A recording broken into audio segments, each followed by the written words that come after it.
so much as a warning. Life hangs in the balance. Human endeavor turns to chaos. And within seconds, nothing will ever be the same. Ever. We have scoured the globe to bring you some of the most amazing images of destruction ever captured on tape. You'll see a small town buried under a massive wall of ice and snow, and witness a searing gas tank explosion just feet from firefighters. It's the most intense half hour on television, and we call it Destroyed in Seconds.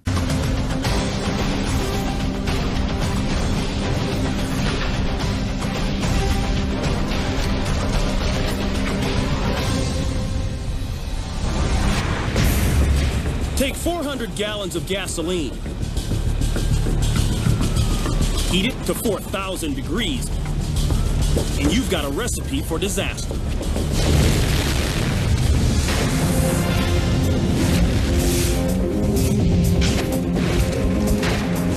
Minutes earlier, firefighters arrive at a St. Augustine, Florida construction site. They're called when a piece of construction equipment called a jet dryer catches on fire. What's a jet dryer? It's a 2,000 horsepower machine used to dry out road surfaces before they're paved. The firefighters douse the flames with water. This doesn't work. In fact, it causes the jet dryer's metal casing to spark. What firefighters don't know is that the jet dryer's casing is made of the metal magnesium. A magnesium fire can't be put out with water, so the men switch to foam, hoping to smother the flames. But this doesn't work either, and the fire continues to burn at 4,000 degrees. Two firefighters move in to assess the situation.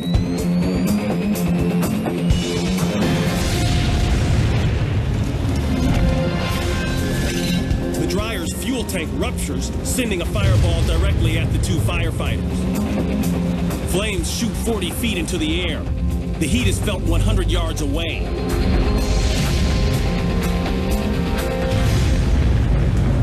The fire is started when a short-circuited wire burns through the jet dryer's fuel line.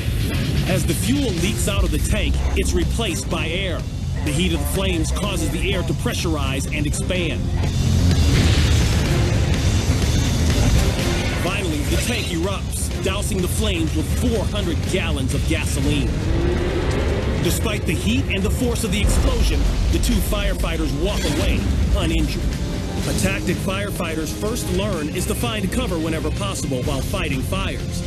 In this case, a portable traffic sign and training may be exactly what saved the lives of these firemen.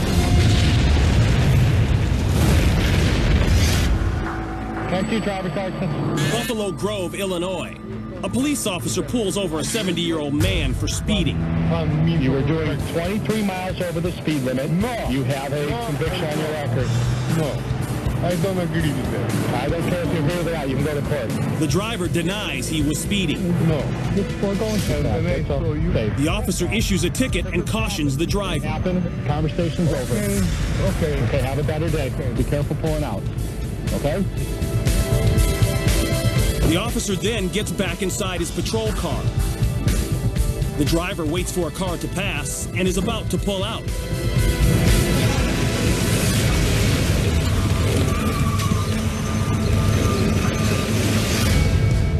The driver signals that he's about to enter traffic, but he puts his car into reverse and steps on the gas.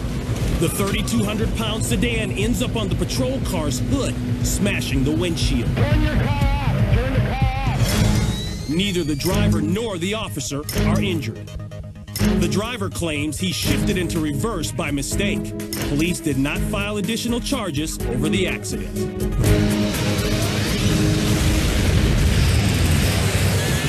Raceway, Australia. It's a competition to determine the fastest drag racer in the country. These top-fuel dragsters can hit speeds nearing 300 miles per hour. Two drivers are about to go head-to-head in the final qualifying session.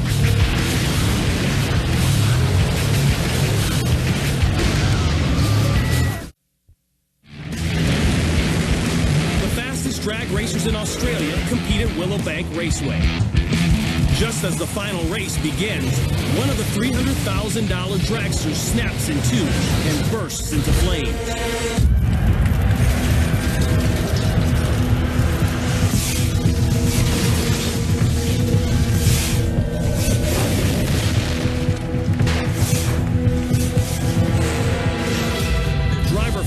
Matina is still inside the burning roll cage as it slams into the wall, then cartwheels more than a quarter mile down the track.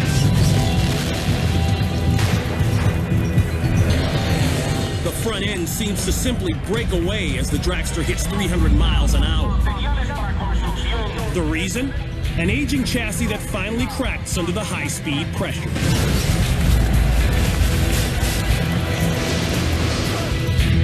It's hard to imagine, but Phil sustained no injuries from this spectacular crash. I remember seeing the dash in the sky, and then I think I remember laying over. Lucky for Phil, his roll cage was built to withstand crashes just like this. And after walking away without a scratch, he got himself a new car and went back to racing.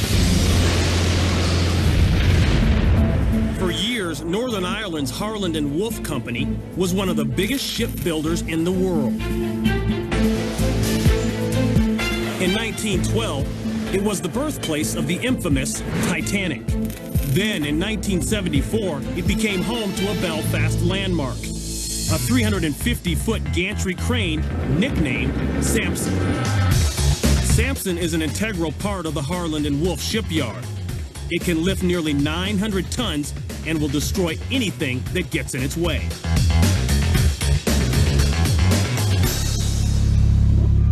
On this day, a 100-foot crane finds itself in Samson's path. In spite of the screams from workers across the yard, it's too late.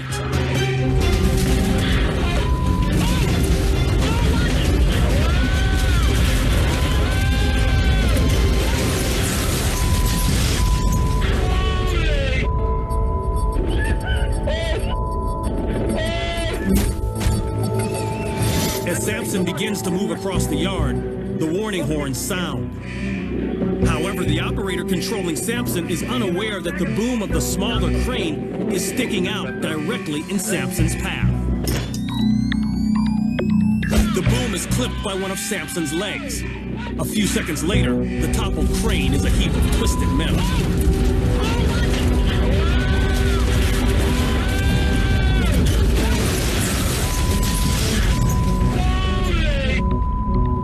Thankfully, there was no operator inside the smaller crane. Because of the accident, the Harland & Wolff Company implements new safety procedures that will prevent mishaps like this from ever occurring again.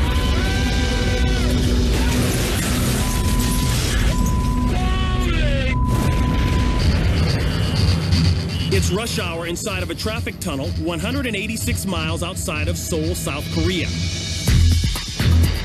Two transport trucks come to a complete stop in the right lane. The vehicle in front is having mechanical problems. The drivers and passengers get out to assess the situation. Moments later, smoke billows from the back of the truck. Motorists continue past, completely unaware that the smoldering truck is loaded with South Korean Army surface-to-air missiles. One man grabs a roadside fire extinguisher. It's no match for the rapidly spreading flames. When it's clear the blaze is out of control, the men immediately back the second truck away from the fire. Just minutes later,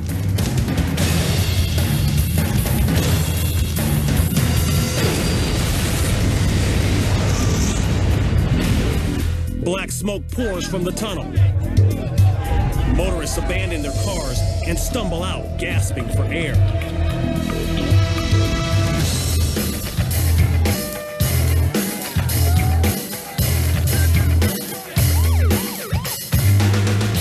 A faulty brake line causes one of the tires to catch fire. The fire spreads quickly, igniting the solid fuel inside the missiles. Luckily, the fuel is designed to only burn and not explode. The truck's gas tanks, however, are a different story. Parts of the missiles are sent hurtling through the tunnel and into the street.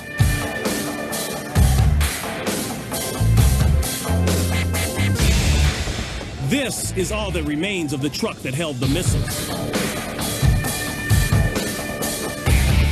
Although the walls are charred, the tunnel suffers no structural damage. Even though no one was hurt, the Korean Army implements new safety procedures when it comes to transporting dangerous cargo.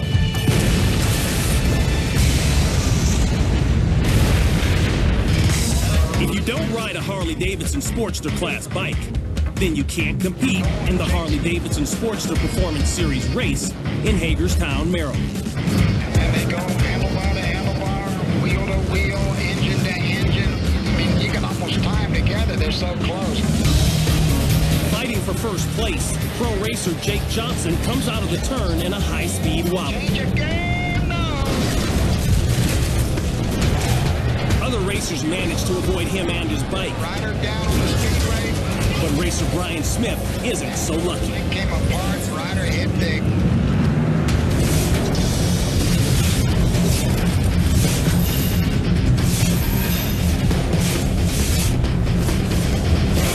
Johnson takes the turn too quickly and can't gain traction on the dirt track. Now let's go change your game now. His bike breaks in two as he's sent tumbling down the track.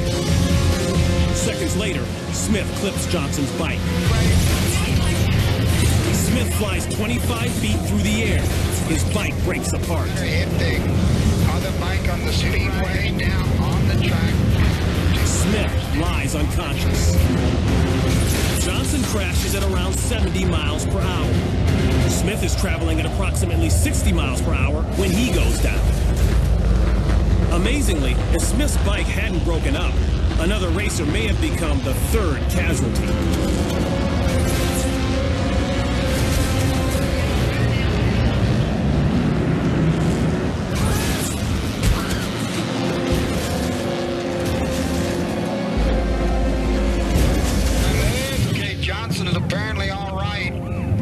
Jake Johnson is uninjured. He walks off the track under his own power. But Brian Smith breaks 2 bones in his left forearm and has to be taken to the hospital. He returns to racing in 6 months and still races today.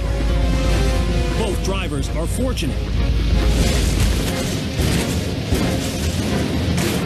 Things could have been much worse. Rider down on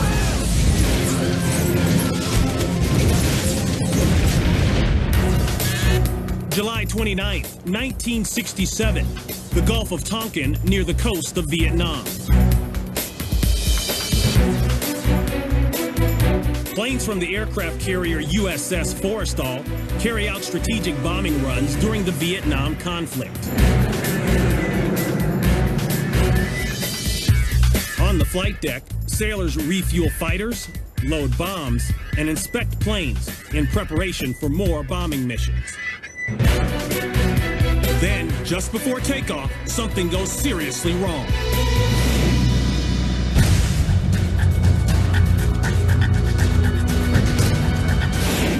An Mk-32 Zuni rocket misfires and shoots across the flight deck. The errant missile hits one of the A-4 Skyhawks and ruptures its fuel tank.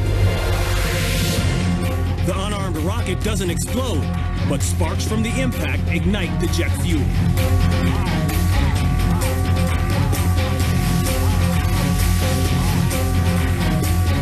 The missile impact dislodges 2 1,000-pound bombs. They land in a puddle of flaming jet fuel. As the ship's firefighters throw water on the flames, one of the 1,000-pound bombs detonates. Fire and debris rain down on the crewmen as they run for cover. Once the shower of flames subsides, the sailors turn back to help their injured shipmates.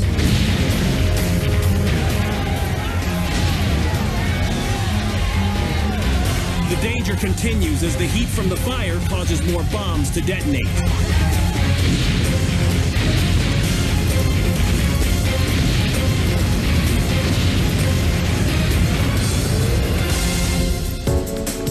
Rescue choppers and destroyers arrive on the scene, and survivors are plucked from the water. With the reinforcements' help, the crew finally brings the blaze under control. After an exhaustive naval investigation, it's determined that a power surge in one of the jets caused the rocket to misfire. The tragic accident killed 134 sailors and injured 161 more. The Forrestal was saved, but this will always be remembered as one of the worst naval accidents in U.S. history. The Harrier GR-7 military jet is one unique bird. It takes off like a jet, but can hover like a helicopter. The secret lies in its vectored thrust nozzles. When pointed down, the aircraft hovers. When the nozzles are pointed back, the aircraft flies forward. Vectored thrust gives the Harrier high maneuverability. It also makes it one of the most difficult jets to fly. The Lowestoft Seafront Air Festival, Suffolk, England. The crowd is wowed by a demonstration of a Royal Air Force Harrier GR-7.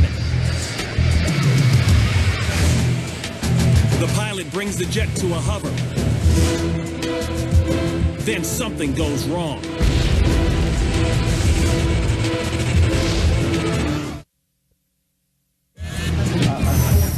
At an annual British Seafront Air Show, tens of thousands of spectators watch a demonstration of a Harrier jet.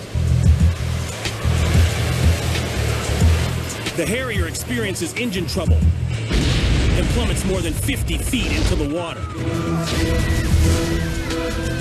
The pilot ejects seconds before the impact.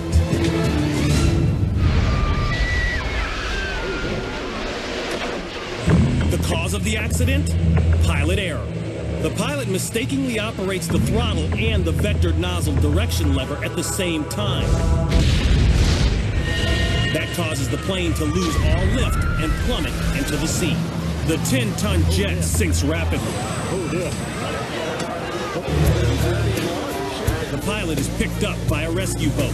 He's taken by helicopter to a nearby hospital. He suffers only a broken ankle. When it hit water, the pilot's cockpit was severed from the fuselage. The loss? $23 million. The Royal Air Force has seen 22 of its Harrier jets crash. This one made it 23. Oh, dear.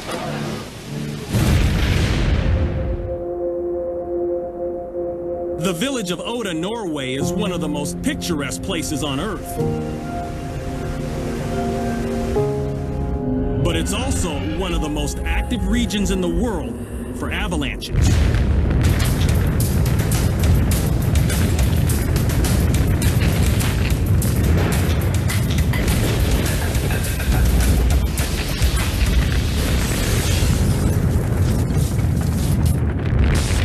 January 17th, 1993, like a massive slow-moving locomotive, a 7-story tall wall of ice, snow, and rock flattens everything in its path.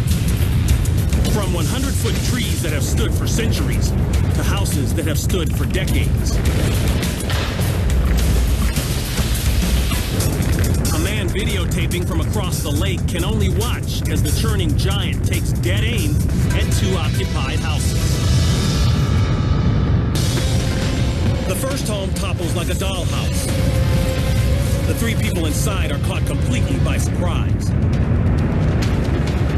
The second house is also occupied. Miraculously, the house remains stable as the avalanche splits and moves around it.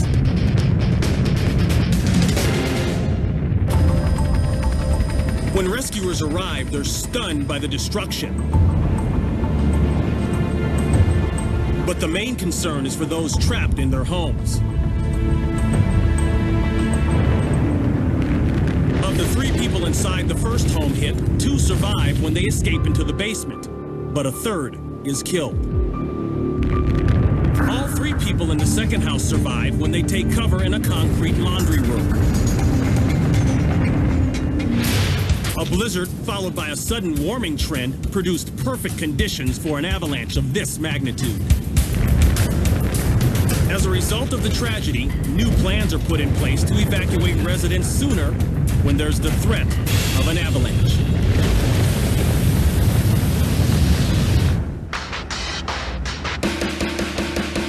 Bars have just closed in St. Petersburg, Florida. One police officer follows another with his dashboard camera rolling. Nearly every police car here is equipped with a camera because you never know what might happen.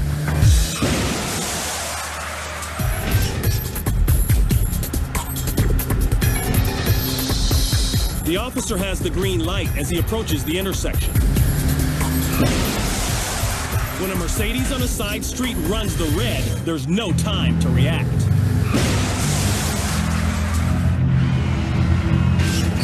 The T-bone crash sends both cars careening off the side of the road. The vehicles are a total loss. Dude, you okay? It's later determined that the Mercedes driver's alcohol level was triple the legal limit.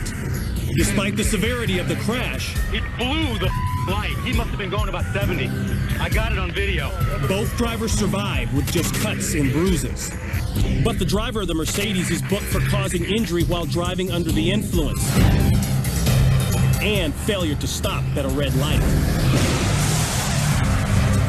I'm Ron Pitts, and we'll see you next time on Destroyed in Seconds.